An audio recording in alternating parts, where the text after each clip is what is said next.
This is the beginning of a three-part series covering bookbinding. First will be paper preparation, then it will be board preparation, and then third will be finally binding your book. I want to take a moment before we get into paper preparation to talk about why we bind our own books. Well, with Coptic binding, we specifically do it because the book opens up nice and flat, which you can see here in the pictures.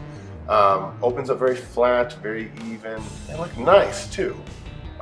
There's something to be said whenever you make your own sketchbook as a sense of ownership. It's not something you just got a dick blick. It's something you made yourself from your own materials.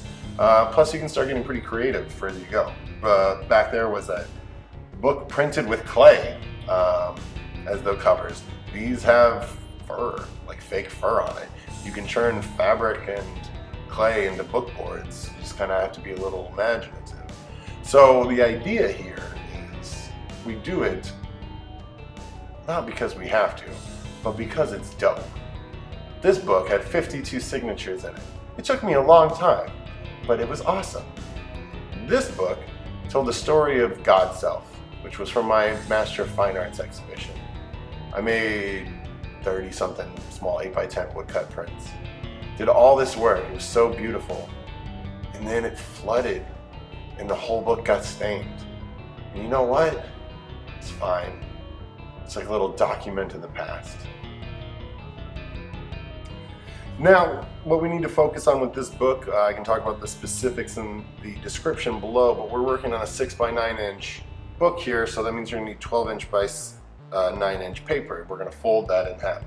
I like this size, it's a very comfortable size to work with. You might be working with a bigger one, 9x12, a million times a billion, I don't think so. But what we need here is we need to separate the papers into what is called signatures. So we're doing 36 sheets here. That will divide up into 6 signatures of 6 leaves, which each individual paper is called.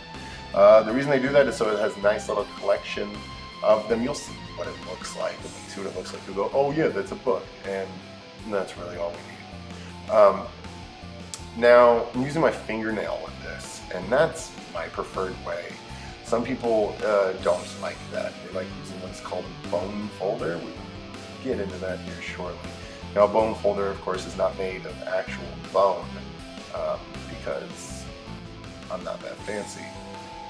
Instead, it's like some just compressed plastic that helps crease the edges of your papers. Now, that might be the more preferred way among professionals. It's fine. Just using your fingernails fine.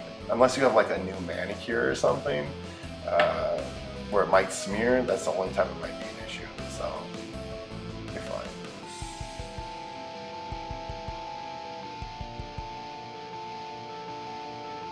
So once we're finished here, folding all the papers, we need to stack them inside of each other. That sounds weird, but as you can see here, it's very simple if you just kind of organize it like this. We want all of them to be inside of each other, because later whenever we have to stab through them, we want it to pierce all of them in the same place.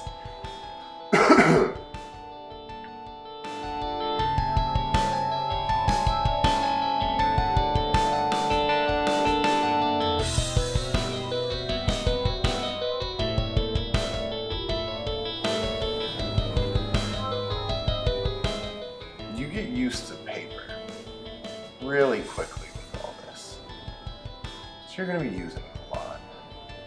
It becomes your friend.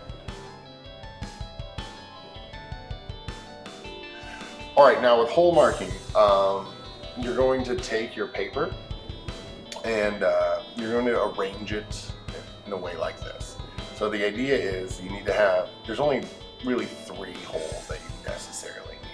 You need one at the top, one at the bottom, and one in the middle. The one at the top and one at the bottom need to be within a ½ inch of the edge. So from there on out, you can kind of just make up your own thing. I distribute it with triplets, with 1, 3, 3, 3, 1. And just know the more holes you put in, the longer it's going to take, but you can't have too little holes or it might be too loose. So the easiest way is to kind of just take my suggestion and do 1, 3, 3, 3, 1, or 1, 2, 3, 2, 1. That's what I do with a lot of them as well. This one I decided to go this route. So I'm using the ruler. I'm marking out, I'm up at 1 and 9 and then a ½ inch from each edge, and then I start from there. So I think I went to 4½ as being the middle, ½ inch away from each one, and then same with 2 and 7½. You don't have to be a mathematical person to do this. It's all visual, right? So just look at what makes sense and do it. You don't have to be super precise and measure out to the umpteenth centimeter or something. Focus just on if it looks visually okay. All right, the reason we made all those marks is we need to stab them. Now with each folio, or each signature, you're gonna take one of those leaves, you're gonna put it inside that signature. I like to reuse the same one over and over, so one of them just kind of gets wrecked. It's not that big of a deal, it's not gonna screw up your orientation too much. But bulldog clips really help to help hold the paper together. Now, it's gonna be a little hard to see this, but the way I like to do this is I like to kind of stab through, obviously. But on the second one, I'll show you how I actually do it. So you kind of hold the top of the paper and you use your right hand to hold that paper to the table, so you can kind of see how my hands are looking like that. That makes it so you have enough tension to just be able to push through really easily. And then when you push through, you need to twist it around a little bit just to open the hole up a little bit bigger. You don't need it that much bigger, but just a little bit, because we're going to be using a curved needle later, so it's going to be kind of going through weirdly. And that little extra space really helps. So go ahead and just stab. Make sure that your fingers are not behind where you're stabbing. I don't know if I have to really be specific about that. Don't stab yourself. Pretty simple. All right, so finish up stabbing all this. On the next part, we are going to be working on designing our book boards, which involves a lot of glue and patience. Yeah, so I'll see you then.